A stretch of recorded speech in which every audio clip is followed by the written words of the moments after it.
le Saint-Esprit, c'est là où les gens ont l'air des anges qui sont descendus pour apporter la bénédiction, tout ça. Mais lorsque vous ouvrez la Bible, avant que l'Église catholique n'existe, ou avant que toutes ces célébrations qui ont la forme pieuse ne puissent exister, vous avez vu comment le roi David a dansé.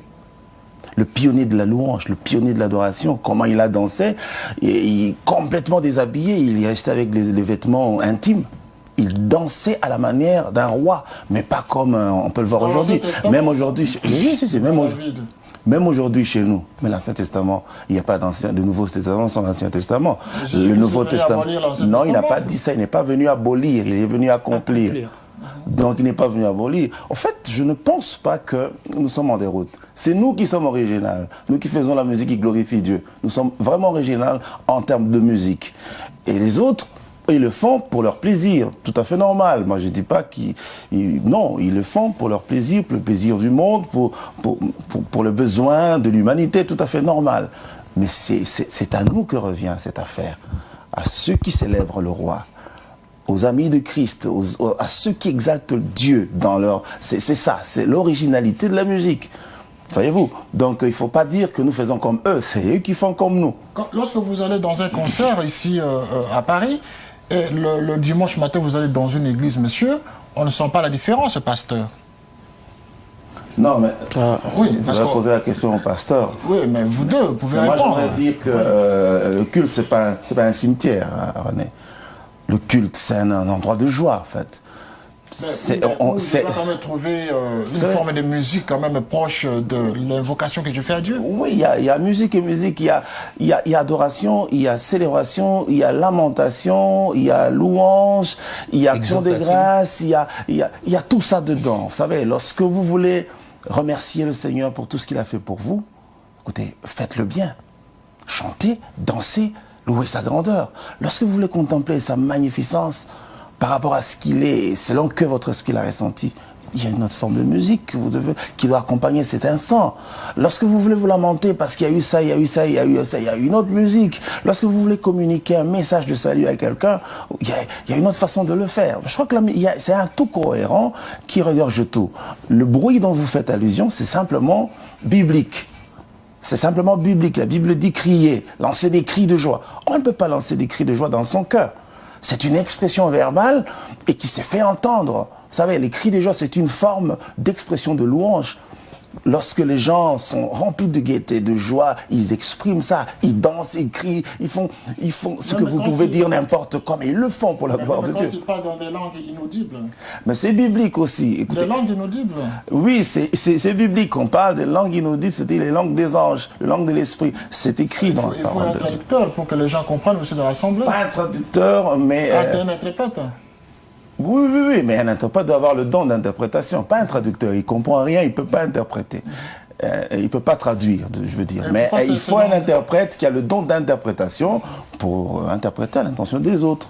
C'est biblique, ce sont des choses de l'esprit. On ne peut pas l'expliquer comme ça. Il faut qu'on soit dans les dispositions de recevoir. Voyez-vous, c'est pourquoi le Saint-Esprit joue un rôle extrêmement important dans cette affaire. Sinon, on est des fous, on nous considère comme des fous, des criards, des gens qui font du bruit. Mais nous faisons du bruit pour la gloire de Dieu. Pour la gloire de Dieu, pasteur, est-ce que ce genre de bruit, le bruit de tintamarre, comme certains les appellent, est-ce que c'est recommandé, même quand on doit vraiment célébrer Dieu? Parce que quand on va dans vos églises, messieurs, je vous assure que parfois, c'est gênant. Mais je ne pense pas que ce soit gênant. De voir gênant. certaines danses, en tout cas. Hein. Ça dépend de l'œil avec lequel vous regardez. Parce que ceux-là qui sont là, dans la présence du Seigneur, ils n'élèvent que ces grands dieux-là. Ils le font, comme l'a dit mon bien-aimé, pour la gloire du Seigneur. Par rapport à tout ce qu'il a réalisé dans leur vie. Et il faut vraiment se connecter avec ces personnes-là pour comprendre que oui, effectivement, ils ne sont pas en dehors de la Bible. Ils élèvent Dieu par rapport à ses bienfaits, par rapport à tout ce qu'il a fait dans leur vie. Le souffle de vie, la grâce. Il y en a qui viennent parfois à l'église, donc il a vu la main de Dieu de manière particulière. Quelqu'un qui exalte Dieu, dans ces conditions-là, vous ne pouvez pas l'étouffer. Et tout cela s'est fait selon l'esprit de Dieu. C'est vrai, je vous rajouter quelque chose parce que je dois avouer sincèrement qu'il y a aussi certaines... il y a des dérapages, il y a des déviations. Et il y a beaucoup de dérapages. Oui, mais malheureusement, moi je ne pense pas qu'on puisse tenir les dérapages pour faire un jugement sur ce qui est bien, fondamentalement justifié, bibliquement valable. Donc on ne peut pas... c'est vrai, il y a aujourd'hui une race de personnes qui n'ont pas compris encore ce que c'est et qui font des emprunts au monde, ils les amènent dans l'église. On ne peut pas renier ces faits, ils sont visibles, palpables, nous le regrettons autant que vous. Mais cela ne veut pas dire qu'on doit arrêter de célébrer Dieu comme il faut. Cela ne veut pas dire qu'on doit arrêter, que le vrai doit arrêter parce que le faux s'exprime. Non. Je crois qu'à un moment donné, il faut faire simplement la part des choses, parce que même dans d'autres milieux, il y a des vrais, il y a aussi des faux. Est-ce que vous, quand vous composez vos chansons, vous demandez d'abord l'appui du Saint-Esprit pour que ces chants soient acceptés dans le marché, dans votre milieu? Absolument. Le premier témoin que j'ai quand je reçois un cantique, c'est Dieu qui apparaît à vous pendant la nuit, il vous donne le texte ou la mélodie d'une chanson. Non, ça, non. Pas qu'il apparaît, non. Enfin, en vision, non. Parce que chez vous, il n'y a que la vision qui compte. Hein. En vision, il vient vous... Même pas ça. Non. Il y a une autre façon d'être réceptif à l'inspiration du Saint-Esprit. Le Seigneur peut apparaître comme il veut, il est souverain, mais généralement, c'est par le Saint-Esprit que nous avons la communication de l'inspiration. Et là, je peux dire que le premier témoin lors de la réception, c'est nous-mêmes. Parce que nous avons l'Esprit de Dieu en nous. Il y a des moments où votre cœur peut vous souffler. Il y a des moments où c'est l'Esprit de Dieu qui vous souffle. Vous soufflez quoi? La mélodie? Et la mélodie, non, tout. Et la mélodie, et les paroles, et le thème, et la pensée, et l'idée. C'est votre cas, hein? Non, mais disons que l'inspiration, d'une façon ou d'une autre, s'exprime d'une certaine façon. Soit, ça on appelle révélation, où elle vous donne exactement les mots qu'il faut, et la mélodie qu'il faut, vous avez tout le cantique établi. C'est-à-dire, vous n'avez qu'à l'interpréter. Ça, c'est la révélation. Mais il y a l'inspiration, où le Saint-Esprit vous donne une idée. C'est ce que vous devez faire. Et quand vous avez une idée, ne vous arrêtez pas à l'idée. Il faut maintenant vous approcher du trône pour dire, Seigneur, comment je vais l'exprimer? Et en ce moment-là, il vous donnera encore ces progressifs. Et puis, il vous révèle encore le rythme, la mélodie, la façon dont vous devez accompagner la chose. Et finalement, au bout de tout, vous avez un tout cohérent. Ça dépend d'une personne à l'autre, ça dépend aussi de l'action de l'esprit. Et comment alors, pasteur, je vais revenir à vous avant de venir au producteur, parce que, monsieur, il y a une question qui va vous revenir. J'aimerais savoir pourquoi alors vous traitez les autres de pratiquer de la musique mondaine, alors que vous avez dit tout à l'heure que c'est de la musique qu'il faut chanter pour la gloire de Dieu. Pourquoi alors vous traitez ceux qui font une autre musique, les musiques mondaines, alors que vous faites la même chose? Mais traiter, c'est trop dire. Non, mais c'est ça, c'est courant, hein. Vous entendez ça tous les jours. Mais la musique mondaine. Oui, bon, cette musique est dite peut-être abusivement mondaine, simplement parce que ce n'est pas Dieu qui est au centre. Comment ça? Ils chantent pour l'amour, pour l'argent. Tous les chanteurs aujourd'hui doivent laisser cette musique-là et glorifier seulement Dieu. Non, je n'ai pas dit ça, parce que les talents qu'ils ont, c'est Dieu qui leur a accordé. Est-ce que mon musique mondaine est une insulte? C'est pas une insulte. C'est une exclusion. C'est pour ça la du tout. Ah, fait la différence. Justement, ouais. C'est pour faire une démarcation, parce que la musique qui est chantée à l'église, c'est que pour la gloire des dieux. Pourquoi c'est différent? Est-ce que vous pouvez soulever l'aspect de différence? Bon, la différence, elle est fondamentale, déjà par le texte même. Si je prends d'un côté les textes écrits par un artiste qui fait de la musique dite mondaine, et je mets à côté les textes écrits par quelqu'un qui fait la musique dite chrétienne, on sent que la différence est fondamentale.